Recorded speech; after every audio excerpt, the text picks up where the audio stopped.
Me to get my guest speaker series going. Oh, now we're on Facebook. So it says on my screen. Setting up to go live. It says we're live? It does. Amazing. Gotta love technology.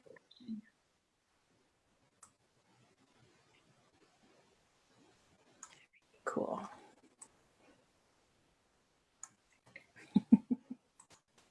There we go.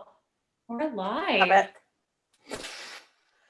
So welcome everybody to Tranquil Tuesdays, and a special welcome to our guest this week, Dr. Kerri Fullerton. Now, Kerri is a naturopathic doctor, and she is the leader of the Diet Rebellion.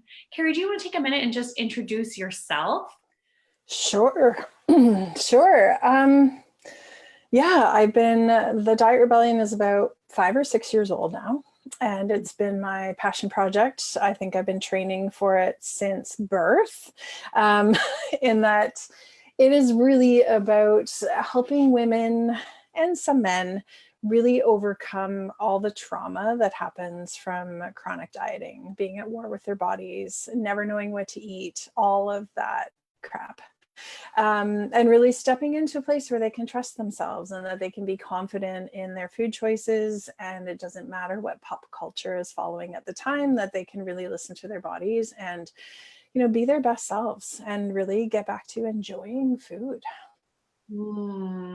I love that. Mm-hmm. Yeah, I think that's so important in general. And I think that has some extra importance right now. I don't know how you've been finding the past few months, but I have had to really be mindful in my personal social media consumption because I noticed there's a lot of conversations around, how can I say this nicely? I just want, just eating and size, and people putting their fears around weight gain on other people, onto me, on posts when it's not really relevant. And it's been a journey. I don't know how you've been finding it. I have unfollowed a few people and I have snoozed a few people that I generally really like their stuff, but I've had to take a break from their feeds. Oh my gosh, there was one, I don't know, shame is it's not a good motivator for actual behavior change. So when I see if I walk around in my bathing suit, it'll keep me out of the fridge. If I social distance from my fridge, I don't know, there's just so much pressure and crap around the weight gain. And, look, I'm not promoting that people should, it's not about hey, let's do this. It's about, hey, let's not talk about this. Or if we want to talk about the emotional eating, then let's talk about emotional eating without the body shame attached to it, because a lot of people are coping in whatever way they can. And some people are eating, and some people are shopping, and some people are gambling, and some people are playing video games, and some people are pick your poison, as they say. There's a million different things out there that people are doing to get through a really, really hard time. And we're all doing the very best that we can. And food is supposed to be pleasurable. It is comforting. It changes our neurotransmitters. It gives us a sense of calm. And so, of course, we're turning to food. Why would we not? It's biologically imprinted that food will help make us feel better. Yeah. And that's such an important gift of food that it can do for us. And I think right now we're under so much stress. When you talk about picking your poison, I'm reminded of this How to Be a Woman by Caitlin Moran. And she has this chapter in it where she talks about how, as a mom, bread was her coping strategy, because if you go through a loaf of bread, you can get up in the morning or in the middle of the night and take care of your kids and go to work, in the way that some other vices are not responsible. And so in some ways it's the best way to care for yourself in some senses, right? Well, and I think that's the key point here. So, I mean, my own history with food, I mean, I used food to cope. I have some childhood traumas that I was able to endure because I had food as my companion. It got me through some really hard times. And so, you know, as I started to wage a war on my body, then I tried to take away something that was, it was my self-care. And we forget, right? We forget that food is self-care. And, you know, it doesn't always mean that it's the most effective form of self-care, but you know, when I hear people trying, I don't know, they talk about sabotage, or like it's such a negative connotation. And one of the biggest turning points in my binge eating, especially, was when I realized I was doing it to look after me. And that was sort of the attention. Like, it's where I finally got my attention. So instead of making it about the food and being angry about the food, because it has nothing to do with the food, well, why did I choose to use food in that way? Because it wasn't for pleasure at that point. It wasn't for nourishment in the sense of satisfying actual physical hunger. So I was satisfying a different need. What was that need? And is there a way that I could get to that in a way that maybe is more self-serving or feels better at the other side? And that transition was huge, because then I started to see my binge eating and eventually my body image issues as that gift of that like check engine light of, yo, we're not okay. And quite often when it got that bad, that was the like bring in the professionals. Like, you take your car to a mechanic with the check engine light. Like, I can put gas in my car when that light goes on. I can put in the washer fluid when that light goes on, but the check engine light, no, don't mess Oh with no, that one. not for Right? me. I mean, maybe there are some empowered people out there, men and women, who could absolutely do that on their own. I cannot. And so that's when I know that I need to book an appointment with a coach, a counselor, a doctor, a somebody to say, okay, I'm not okay, and I need some help. I need some help figuring this out. Mhm. I don't know, it's just such a gift. And I think that's the thing right now. Um, COVID is bringing, like, our stress levels are outweighing our ability to cope, Yeah. right? And Mhm. that's where that tipping point happens, and where you're going to see what are your strategies to deal with your stress, what are your strategies to overcome things. And food is a very common one, but it's not about food. And so it's not about restricting food or controlling food or making food bad, or like, oh, it's the sugar, it's the carbs, it's the fat, it's the animal protein. It's like, take your pick. It's not one of those things. It's, what am I not paying attention to within me? Yeah. What am I not paying attention to within me? And Kerri, for those folks that are listening to this, that this is a new idea for them, that maybe they have spent a lot of time thinking that like the solution to this is restriction, or one of the many ways that you mentioned that we're taught to control food. How might you start thinking about when to notice, like, I'm feeding myself and this is for nourishment, or this is for pleasure and this is a good thing, versus like, this actually isn't serving me the way I'm eating right now? I mean, step one is establishing that kind of relationship with your body, and that can be really challenging for people depending on their trauma, depending on their abilities. And you know, anxiety was a big part of my picture, but I didn't know until actually it was postpartum with my son, was when a counselor said, "What are you doing to treat your anxiety?" And I went, "You think I'm anxious?" She was like, she actually said, "Are you shitting me?" And I was like, no one had ever labeled it. Like, I don't know. And so when I talked to my parents, like, oh my God, since you were a kid, I'm like, why did nobody tell me? I had no idea. But then that opening allowed me to reflect backwards and realize my body image issues were just it was a convenient place to land my anxiety, and that if I was, had a thigh gap, or I didn't have my double chin, or my arms weren't as big, then I would feel more comfortable. I didn't know that it was anxiety that was making me uncomfortable. And so I'm not answering your question. Your question That's was, how did okay. people start on this? But I think that's part of it, is to really, we spend so much time talking about what we eat, and we need to talk about why we're eating and how we're eating. And so step one with that is to make those connections with your body. And that may simply be, am I hungry? And for a lot of us, the answer is, I have no flipping clue, because I've never actually asked myself that until I'm ready to chew my arm off. And that is a really, really big challenge for a lot of people, is that they're not eating enough. And it's funny, my son was literally just this morning working on a project for school. And so we got into this conversation, because he has to write I don't know, a piece about his favorite meal. And he got talking about the lamb chops he ate on the train coming home from Vancouver last summer. And the very first thing he said, because I was like, well, why was that so amazing? He said, Mom, I was so hungry.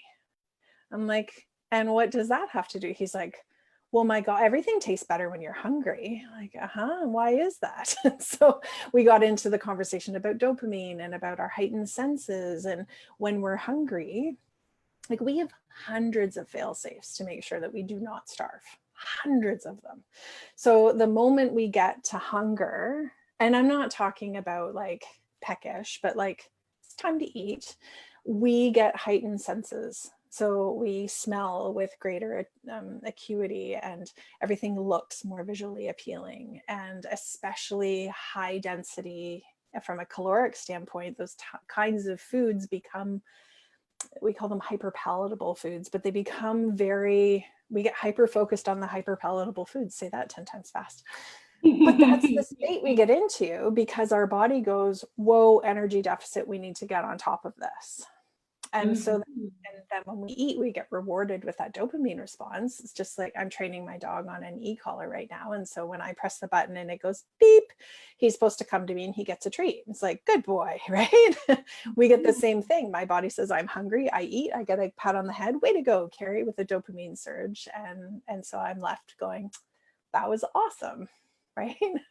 But so often we are waiting until we're starving, because we live in a world of restriction where we're trying to have these itty bitty snacks and itty bitty meals that are just not enough to keep us satiated and to turn off all of those cues saying we need more food. That was a really long, convoluted answer. Sorry.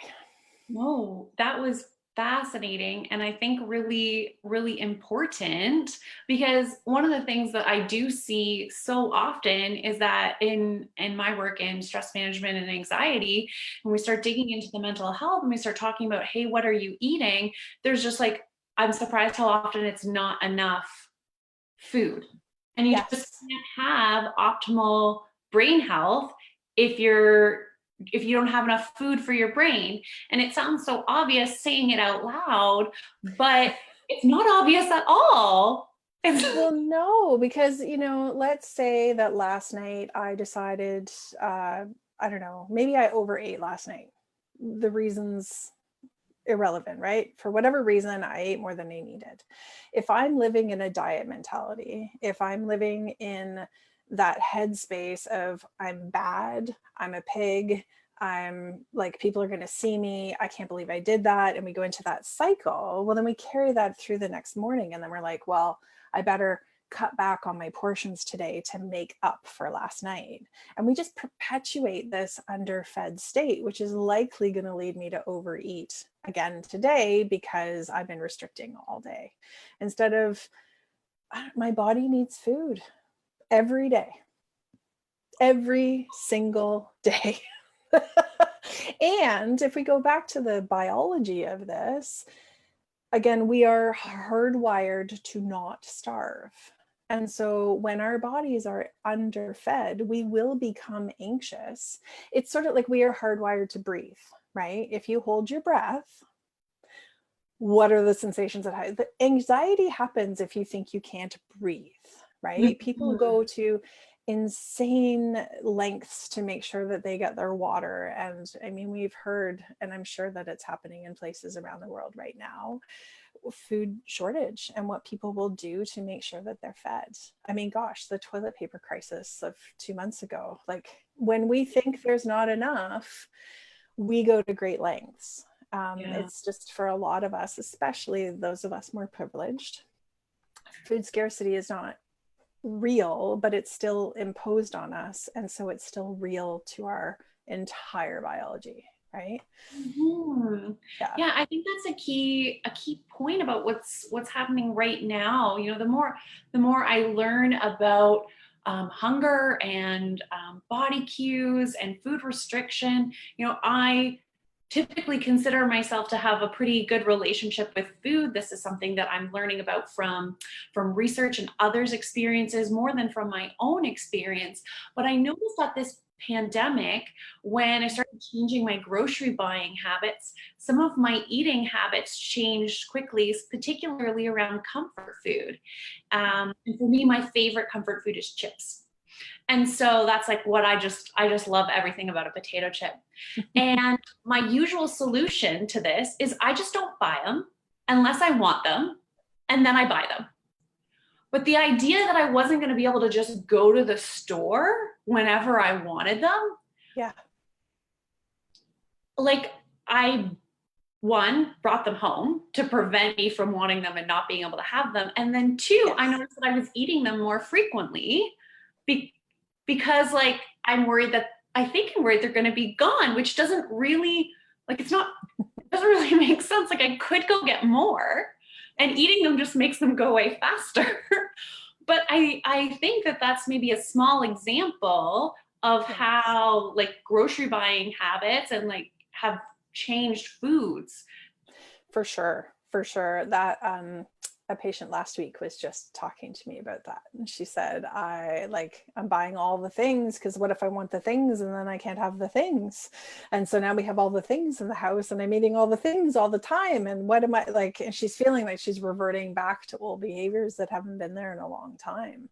Mhm. Um, and it reminds me of how we all respond to like an intuitive eating. They call it the Last Supper syndrome, which is, the anticipatory restriction leads to an overeating. Mm. And there was a woman who came in, she was talking about going on the keto diet. And so we had just a conversation. Again, people can follow whatever way of eating that they want. My ultimate goal is to help people find their best way of eating and not to arbitrarily follow rules of some plan out there. Anyways, keto is a particularly challenging one for the average person to follow long term successfully. And when it's not sustainable long term, that's a red flag for me that there's a problem. But anyways, this is not about keto. I agree on all those points about that particular diet plan. It's a tricky one. But anyway, so this woman I said, so here's the things I'd like you to just be aware of and be mindful of as a family. If you're going to be removing, was it keto? It doesn't matter, but ice cream was one of the things. Dairy was not going to be on the list.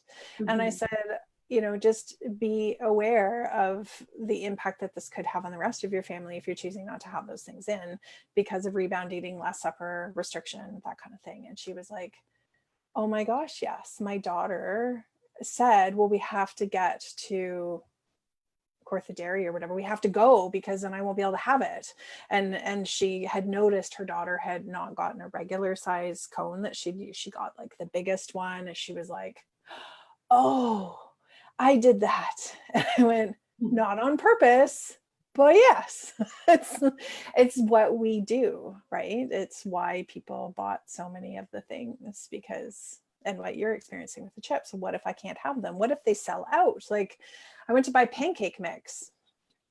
There was no pancake mix anywhere to be found in the store, right? And then, yeah, I saw the gluten-free pancake mix, which is what my son eats. So like there was 2 boxes. I bought both. I normally don't buy both, but of course I bought both. What if they don't have any of it next week? Yeah. Like, and again, we're living in this microcosm of what's happening typically when we start thinking about restricting our food. All these same conversations, that narrative in the back of your mind that directs some of these choices that otherwise wouldn't, right? Yeah. And so, Otherwise is easy and not stressful can become even more yes. stressful when there's that air of restriction, whether that's an Yeah, internal or an external.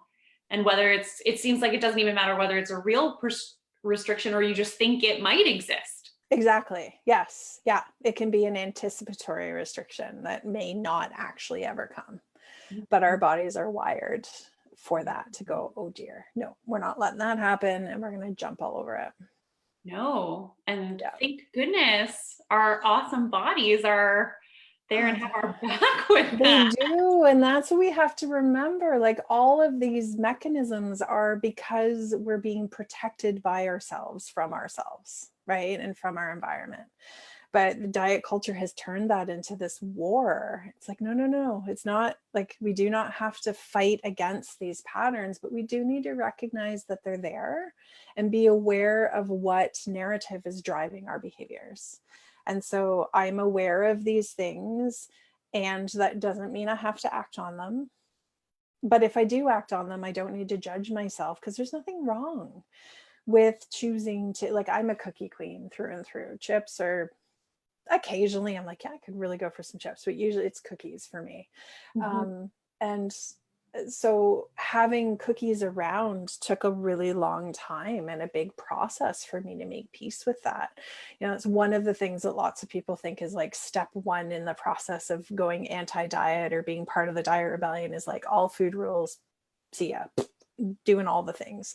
And I actually really don't encourage that, because the whole point of this is to establish trust. And so what I would do when I first started this process without having people to help was I would just not eat all day, would not honor my body's requirements for food. And then because there was no food rules, when it came time to eat, I'd be like, awesome, cookies. And I would make a meal out of cookies.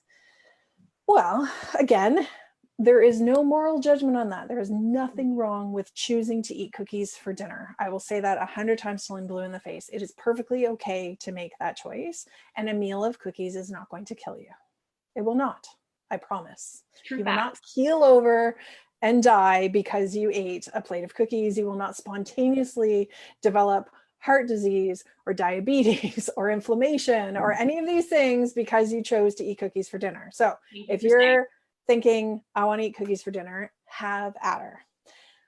What happened for me though was, because I'd missed a few steps before that, was I was like, well, see, I can't be trusted. I can't eat Mm. cookies. And so it wasn't an empowering experience because I didn't feel good physically.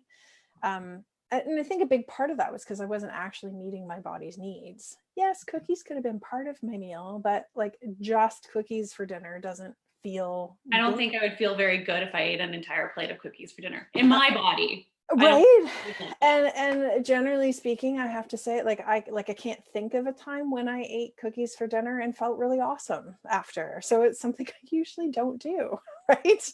But a big part of why I landed in that place was because I had undereaten all day. I had ignored my hunger signals because I was too busy doing other things. And then when it came time to eat, my brain was like, high calorie dense foods now, high on the carb list, high on the calorie list. If you can throw some fat in there, perfect. And so cookies, and it might be a drive-through for some people. I Mhm. find a lot of people struggle coming home from work. That's when we're talking about their binging experiences. It's very often at the end of the day, and they're coming home and they just feel totally out of control. Kerri, I have to stop. Like, yeah, because you're hungry. Like, you are so hungry. Let's experiment with putting more food in earlier. And then quite often, they still need some sort of break, right? They need that. I call them mindful moments. You probably call them tranquil moments. Like, breathe, just pause, breathe, stop at a park, before you switch hats. We don't have that luxury now. We are parenting and working all the time. But, when we get back to whatever normal is going to be, and even now, I will disappear and just like, I'm having a bath. I was saying to you earlier, my 4 Bs, if you're barfing, burning, broken, or bleeding, then you can interrupt me. But otherwise, this is mom's time. Now, Patrick's a bit older, so it helps, but that's been the sort of the mnemonic for probably since he was about 6. When to interrupt. Yeah. I was like, if it doesn't fall into one of these categories, you just need to wait. Yeah. Yeah. Yeah. It's Yep. hard. We're working on that on a much smaller scale with my little one who is almost 4 and screamed this weekend. I'm not patient. I don't know how to be patient, and I've never been patient. Bless her. So cute. Which is hard, right? Mm-hmm. Because we want things. I get it. I do. I feel you, little Rose. I do. Oh, that's adorable. All right. So if anybody watching this has any questions, feel free to put them below, and we'll try and get to them either now, or I don't know, Kerri, if you could check back later today if there's been any Oh, for questions. sure. That'd Yeah. be Yeah. amazing. And Especially while we if you want my 2 cents on something, tag me in the comment and then it'll show up in my notifications and I will remember. awesome. Um, and so while we're waiting to see if those come in live, because I know we have a bit of a delay, I was Yes. wondering if you could say sort of, I know we've covered quite a few pieces. Yes, But we if did. someone's having some anxiety around food and what they're eating, what would be the one thing that you would want them to sort of take as that first step, or even think about as a first step? Maybe it's not an action. I it's so tricky because it kind of depends on where they're struggling and a little bit Mhm. with their history and that kind of stuff. Yeah. But can I give my top 3? Yes. Okay. So Very helpful. I think one of the really important things is to like clean up your newsfeed and be responsible for what you're consuming. Mhm. Um, because, there are a million people out there who are going to be very happy to tell you that you are not good enough at the size and shape that you are now. And I would encourage you to stop following those people. So if you are following someone and you feel less than through their posts and their feeds, I would pause them, unfollow them. You might go as far as unfriending them. I mean, I have some wonderful friends who are doing some really interesting things with their food that I'm not supportive of. That doesn't mean that I don't want to be their friend. I just don't want to watch what's going on in there. And I don't want it to catch me off guard, right? I don't want to see before and after pictures. I don't want to see shaming COVID-15 jokes followed by some MLM product that they're selling that's going to melt away your fat. That stuff is not helpful as a rule. So get rid of all of that stuff. And the key indicator there is, how do I feel after I consume this content? And if I am left feeling like I am not good enough, I'm not doing enough, I'm not being enough, then that's my parameter. I'm going to discontinue following this.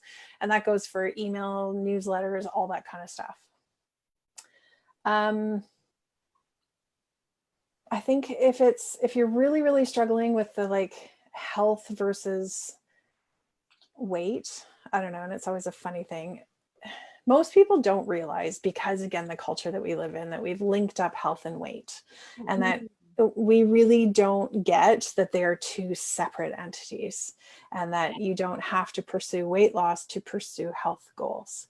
And so I like people to start to really think about, well, what is it that I think losing weight is going to give me? And it might be a lot. I hear fitness, so cardiovascular endurance. If you need to see some fabulous fat women getting fit, Louise Green is a great Canadian resource to start with, but there are a ton of, that movement is really getting some great headway. And then the health at every size, start to just explore that hashtag, and the intuitive eating.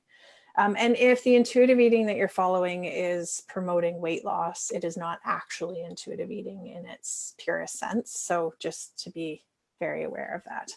It's like the mindful eating for weight loss. I'm like, that is a misnomer. If it's about weight loss, you're not listening to your own voice and your own body, which is the whole point of mindfulness, which is non-judgment observation. They don't go hand in hand.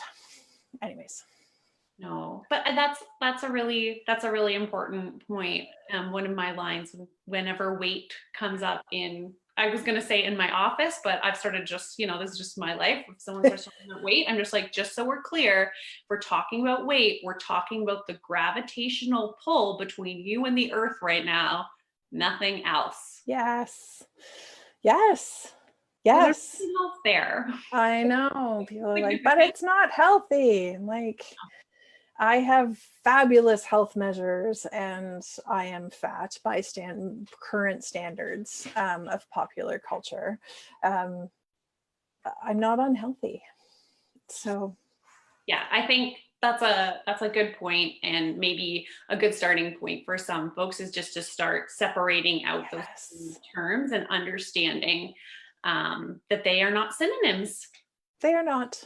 No, and no. very different meanings. Yeah, yeah, Amazing. I'm gonna check for questions. Kerri, if sure. people want to learn more about you, follow you, what's the best way for them to do that? So I'm on Instagram and Facebook as the Diet Rebellion. And I have a closed Facebook group called Applaud Your Bod. And that is where I share a little bit more intimately and dive into deeper conversations about the things that you find on Instagram and Facebook. So that, you know, like some coaches that you and I have both met in the past, or one of their sayings is you give someone a taste of your pie, don't throw it in their face. So if you're just sort of like, this sounds kind of interesting and I'd like to know more, then my Facebook and Instagram accounts are great places to get a little bit of that. If you're at a place where you're like, you know what, I really like what she's talking about and I'd like to know how, I'd like to go a step deeper, then that's where Applaud Your Bod can be a really great place for body positivity, health at every size, and intuitive eating in a safe way. I keep that group very positive and safe, and posts that are not that don't stay. Yeah. Yeah. Thank you so much for sharing that, Oh, Kerri. thank you I'm for having sure me. some folks will be able to connect with you through that way if this has sparked their curiosity and might be helpful for them on their health journey. For sure. For sure. Well, thanks so much for joining me today. Thank you for having me. Fun. It's been just such a pleasure to get to connect with you and unpack some of this more charged pieces emotionally That was brilliantly around said. this pandemic. So I really appreciate you taking the time to share your thoughts and your expertise around all this. My pleasure. Thanks so much, Katie. All right.